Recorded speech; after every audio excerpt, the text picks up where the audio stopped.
everybody, I'm Scotty J. You are watching Rock Titan TV. Got an awesome guest with us right now, and I gotta tell you something.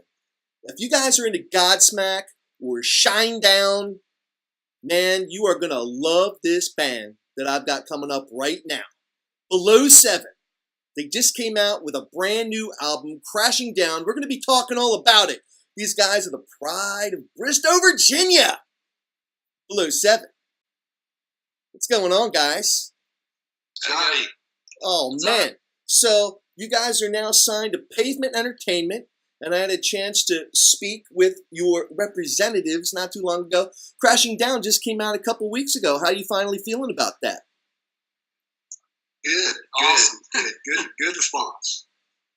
Yeah, I can tell you're excited. Very excited. Little jet lag going on. We're good. Yeah, right on. So, how long have you guys been together? I'm just curious. Sorry, let you feel that. That is, altogether, let's say, about 2 years, I guess. Wow, really? That's it? 2 years, yeah. Man, and all of this came together. But you guys have known each other for a lot longer than that. At least some of you, yeah? Oh, yes. Yeah, we Scotty and I have known each other since high school. That's wild. Yeah. And we used to run around together when we were kids. So. We've all played together on and off, and just recently, the last 2 years, we came together, and I don't know, magic just happened. Yeah, you're not kidding. Magic just happened. Because, I mean, like we were talking about, just off the record, I'm just like, I'm listening to Crashing Down, and I'm like, wow, man, I'm feeling some Seether, I'm feeling Godsmack. A lot of the influences that you guys indicate on your social media and stuff like that, but wow, you guys are so polished. And one of the things that kind of blew me away is looking at your background as a band. You guys were a cover band before you decided, writing your own music, or at least I should say, taking the music that you've written and making it public. So you guys were a cover band, yeah? Oh yeah. We played covers for years. That's our bread and butter. Wow. Under the name Below 7, like you didn't change your band name or anything like that. You guys were a cover band, and then you guys said, hey, guess what? We've got some awesome original material for you. Here you go. Yeah. That's it. We kind of crawl before we walk, just build ourselves up to it. Yeah, and our fans, even though we play cover music, they've been loyal. We want to, remember we're still Below 7. We're still we're still the guys who want to keep you entertained. We want to retain you guys. So it's just been unfair to everybody to try to change our name. Wow. Your fans are where it's at. Everything depends on your fans. So. We work for the fans. That's where it's at. Right on. Everything that happens to us depends on what they think of us and their reaction, and their loyalty depends on how well we treat them. So we're doing the best we can to stay humble. Right on. We're striving for the goal, but still, we want to keep that core audience and let them know that we're still the same 5 guys as before. Right on. No matter what happens to us, we're still trying to stay ground and stay level and still be the same guys you have a beer with at the bar that, when we first started out. So. And that's what we're doing right now. We're just some guys hanging at the bar. We're having a beer right now. I'm going to have to insert some beers, make it look like, we're all part of that man show right now. You know what I'm saying? There you go. Grab them. Don't show the label. Don't show the label, man. We don't have any sponsors, man. So keep that in a paper bag. It's all good. When Coors Light decides to sponsor Rock Titan TV, I'm all about showing them, man. We got no shame. But, no, you guys seem like some really good southern gentlemen down there south of the Mason-Dixon. So, Below 7, where did the band name come from? Just out of curiosity. I always love that story, man, how these names come to be, and I haven't seen anything anywhere on it. Well, we were at practice and trying to come up with a name, and we seen it written on the wall, actually. Get out of here. It was written on the wall. Yeah, it was on a 2x4 on the wall. It was just somebody wrote Below 7. Maybe they're talking about cutting off below 7 foot. I don't know. And you're like, man, that's an awesome band name. Yeah. But you can take it as how you want to. As none of us think we're perfect 7 is the symbolic number for 7. We're all below 7 or whatever you want to look at it. Well, you're all below 7 feet tall. Like that. Well, Right. on here. On here, yeah. I play basketball like in 76. But, Right on, right on. Well, it's funny, again, going back to, talking about you being a cover band. I know, just having been in the music scene for so long and featuring so many different bands, both cover and original, and this is going back years, you know, for cover bands, it's kind of like, until you really make yourself known, until you really get established, signed to a label like Pavement, and being touring nationally, internationally, it's really hard to make any kind of qual. You know what I mean? The cover band thing is where you guys are actually able to generate some revenue as musicians. Yeah, So that's the situation in our area. Especially for the towns we were actually born and raised in are about an hour north of Bristol. okay, all right, So it's Saltville and Chilhowie, but it's bluegrass, country. That's the type of music they like. right on. And like you said, these clubs in this area, you got to play covers. A lot of, especially the Southern rock, 70s and 80s style of music and 90s. So just being an original band is very hard to do to make any money off of it. So It definitely is. It definitely is. So I got to ask you, was there any apprehension among you guys as a band to say, hey, listen, we're going to kind of put aside being a cover band and we're going to do our own thing. We are going to let everybody know just what kind of chops we got, on our own. What kind of thought process went into that? How much planning went into that? How much soul searching did you guys have to do, to make that step? it was a little, but we would play some originals out. Every once in a while, we'd sneak them into the cover just to see their reaction. A lot of times, we wouldn't tell them who it was. If they liked it, it was like, oh yeah, we wrote that. But a lot of times the covers opened the door for our original music, so that's how we were able to get it out there. A lot of times was by playing covers, and yeah, we were able to get paid for playing covers. But when we introduced our own music, people liked that, so it wasn't a big leap. We knew that things would change, but we were all willing to take a risk. Something we all love to do. And once we got into the process, it's like, hey, this is our direction. Right. The big sacrifice we have to make is not playing 4 hours and playing 45 instead or whatever. We're going to miss playing. It was going to feel like we just get started. It's just. But also, I think in that too, you could say that it's just something we enjoy. So yeah, no, that's awesome. But again, so everybody, just so you know, right here, we are here with Lance, and we are here with Scott, and we are here with Jared, Below 7, and they're down there in Bristow, Virginia. And you just got your brand new album, Crashing Down, that just came out a couple weeks ago via Pavement Records. And, I'm listening to it. I'm listening to Down and Scream and Miss Misery, and I'm just like, wow, man. Like, honestly, this is like you guys have been doing this for years. Like, this is not your first album. Like, surely this must be like your second or third or fourth studio album. This cannot be your original debut album, That's it. This is the first one. That's crazy.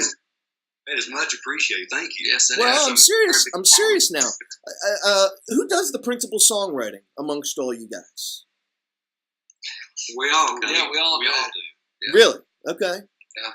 Jared and I we're known for our lyrics a lot of times, and Todd and Lance will, come up with a riff, or we'll come up with it, but it's usually one of us kind of have an idea, we'll bring it into practice, say, yeah, this is a general idea, and everybody's got their parts, and they just write it the way they want.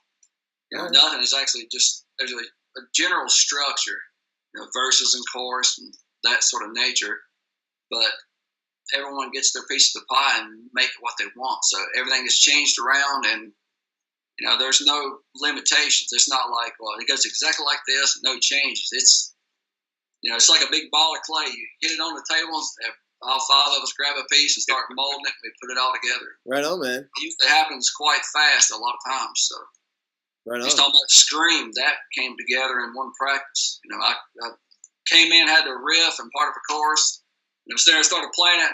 Todd and I were playing it, and Jared just whips a notebook out and starts writing. And then Lance comes in, I like that, and he starts throwing the bass lines, and Eric comes in with the drums. And that was one of the few songs that just fell together within 45 minutes. We had a song that we all did. Yeah. So Lance even came in and said, "Hey, that one part of the lyrics in the chorus, try this part here." He added in some lyrics himself, and I was like, "It's perfect." So we kind of we all worked together. Yeah.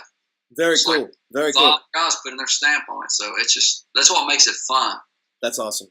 Yeah, because you got all these different ideas, something you might not think about when you're writing it, and someone else just a seed gets out there. How about this? And it just totally changes the song and goes in a different direction. But it's exciting when you do it that way.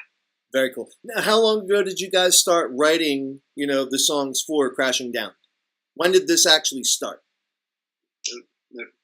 Last October. Yes. Yeah. Something about October. Yeah. Wow. All right. So it came together pretty quick. I mean, from the time you guys started writing to the point where you guys got into the studio and recording and obviously mastering everything. And now this thing has already been out there for a couple of weeks. Yes. That's pretty solid. The whole process in the studio, we didn't get to go in just straight. We had to go in between shows, and work it when we could. But it wasn't about 3 weeks, something like that, 3 weeks from start to finish. Wow. We had the songs pretty much down before we went in. It was like a day a week. Yeah. One day a week. One day a week. So, altogether about 3 weeks combined, for everything. Wow, that's awesome. Now, have you guys had a chance to perform many of these songs off of Crashing Down live, in front of your fans, at least locally? Yeah. Oh, yes. Yeah. Yeah. What's the reception been like? Great. It's been great. Yeah, it's been great. Even better than covers. Yes. Yeah. People were requesting our songs, versus covers, almost every time we play. So selling merch is a non-issue. Everyone is like, yeah, they're chomping at the bit. You guys are doing well there. Yeah. Yes. Oh yeah. Yeah. We're plenty of CD sales, lots of autographs. Which we've never been into autographs. Yeah. That's got to feel pretty cool. Oh yeah, it's nice. We're very thankful for everything. Absolutely. Yeah. It doesn't matter. If people come up, and act like it's a big deal for us to sign, a T-shirt or a scarf or something. We're like, so we don't care. It's just the autograph to us. But I don't know. We're humbled by it. We're very appreciative. Right on. The people, our fans, are like that. We want to keep that connection with our fans. We want to be very approachable. So. Well, you talk about very approachable, and being cool with your fans and everything like that. Now, I'm saying this kind of in jest because I actually love the song, but man, F you and your mother too. Ooh, man, Yeah. How many people are cringing off of that? You guys got to have significant others being like, "What are you doing?" Yeah, we have had one instance where I guess someone took offense to that. But who would have thought? It wouldn't be the most politically correct song in the world, We don't do political correctness. Right on, man. I love you. You guys are already one of my favorites, man. That's awesome. So now that you guys have Crashing Down out, and you guys are signed to Pavement Entertainment, Pavement Records rather, has there been any talk of touring, on more of a national and potentially international scale? Are we thinking about touring? We're looking at that. We're looking at that now, and we've got a couple of opportunities, and we're trying to decide which one is best for us. And we hopefully we're looking maybe at the beginning of the year, early spring. Yeah. Doing at least a fairly large regional tour, maybe an entire U.S. tour. But we're all, at least I am. I'm apprehensive. I've never been on a big stage with a famous act. Right on. Now, are there any bands of note that we can kind of share with the public that are at least in the hat, that we're going to be drawn out of here? Is there anyone we can talk about that you guys may be opening for? Right now we're still in negotiation, and they're all great bands. They're all well-known bands. We kind of don't feel worthy opening for. Now, see, I thought you said you guys weren't politically correct, man. That was spoken like a true businessman right there. You can't divulge anything. You know, we're in talks, but I can't really say what's going on right now. You know, but oh man, very, very cool. As far as official music videos go, you know, I kind of scoured the web because, you know, we're not Rock Titan Radio, we're Rock Titan TV, you know, so we're all about the official music videos here. We got anything that we're working on, not necessarily like lyrical videos, but like theatrical, official, you know, produced music videos for the Crashing Down album? Yeah, we've got one out. It's on YouTube now. It's Millennial. It's been out. Millennials, all right, cool. Yeah, Millennial. And we have we went through and we've shot another video, and we're just waiting to, you know, when's a good time to you know, to put that up, and you already shot that video. We've already shot that video, Yeah. and you're not going to tell me what the name of that one is. Man, that's all good. You guys are breaking my balls. You know that? You guys are supposed to be Southern gentlemen, man. Come on, man. Well, we're just limited on how much the cat we can let out of the You bag. guys are true professionals. Yeah, I'm being bad. I'm being naughty here, you know. You guys are being very, very professional. I like that. But the bottom line is we can look forward to another official music video off of Crashing Down. Yes, absolutely. Probably late December, early January. Oh, yeah, man, that's awesome. Let Millennial, since it's the first single, let it get traction and sort of see what happens with it before we release another one. That we don't have two competing videos out. Let it simmer. Yeah, no, right on. Well, you know, another thing I got to ask you guys, because obviously, you know, you're a relatively young band. And, you know, so I'm assuming that you guys probably have other jobs you need to, you know, have to pay the bills and stuff like that. You know, so how hard is it for you guys as musicians? Because that's clearly what you are at your core. You know, that's your passion. How hard is it to be able to take time aside to, you know, get with your guys, you know, whether it's in the, you know, recording studio space, to be even, you know, planning a big tour when obviously you guys still have jobs, you know, that you need to, you know, take into consideration? How hard is that for you? That's extremely difficult. Yeah. We all have family to some degree to support, and we need to support ourselves. So, you know, tours aren't cheap. Yeah, and, right on. Yeah, and during that time we're losing income. So that's why we're really being careful and selective about when and how we tour. All right. So, all right. How is the support system? How important is that support system for you guys? Not just with your fans, but, you know, with your family, with those closest to you, because obviously this is, you know, it's your passion, but it's a time-consuming endeavor, you know, and it's something that can take a significant amount of investment. How important is that to have that support system?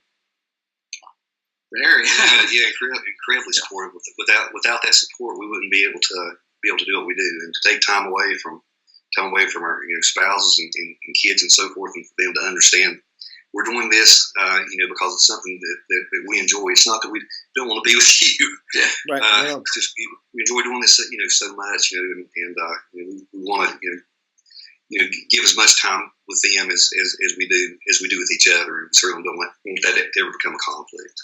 Right on. They're very supportive of us. We have the full support of That's awesome. families, you know, and a lot of friends are there to help us out if we need it. But I just say that it's hard to do sometimes. It's like a juggling act, and sometimes it gets pretty strenuous. You know? Yeah. A lot of sleepless nights and dragging from one place to the next, and you're half asleep, and you know, trying to get everything in order. And yeah, it's rough sometimes. Yeah, so. No, I feel you, man. I can only imagine, you know, the life of a, you know, growing rock star, you know? We should all be so fortunate. But so you guys were just talking about, you know, you did your second official music video that is yet to be named, you know? He who cannot be named, like Voldemort, you know? And, you know, we got some tours out there on the horizon that we're, you know, considering. But again, we can't talk about any of the bands, you know, that have yet to be named, you know? I'm not hurt, you know? I got thick skin. It's all good, you know? So what's next on the horizon for you guys? Obviously, you know, there's a lot of excitement with Crashing Down just having come out. What's next for you guys? You guys just, you know, doing your local gigs and stuff like that, playing around your neck of the woods? Yeah, for right now, that's what we're doing. So since since Crashing Down, we have been able to expand out a little more regionally. So, Right on. Not just local shows, but we're playing shows that are in a couple different states. So, 2 states away. Yeah, about five different states, and of course that requires a lot of travel. And so forth. So right now we're enjoying that, but we're really looking forward to doing a large scale tour. All right. And it's in the works, I guess so. Yeah, but we had a lot of commitments that we made before this happened. Some of these shows we're doing now were booked up almost a year ago. Wow. So if we made a commitment to do that, we're going to carry through with it because it's the right thing. Yeah, we're not going to tell somebody we're going to do it and then you're not important anymore, so we're not going to do your show. That's not right. So right on. We stick with our commitments. Right on. I dig it. So everybody, we are here with Below 7. They just got their brand new album, came out a couple weeks ago, Crashing Down. And we're going to put some lower thirds in here, so everyone can see the links to your site and your social media and stuff like that. And guys, congratulations. Congratulations, and I wish you much success. And again, everybody, we are here with Jared, Scott, and Lance. And guys, thank you so much for your time. Thank you, Scott. Sir. All right, guys.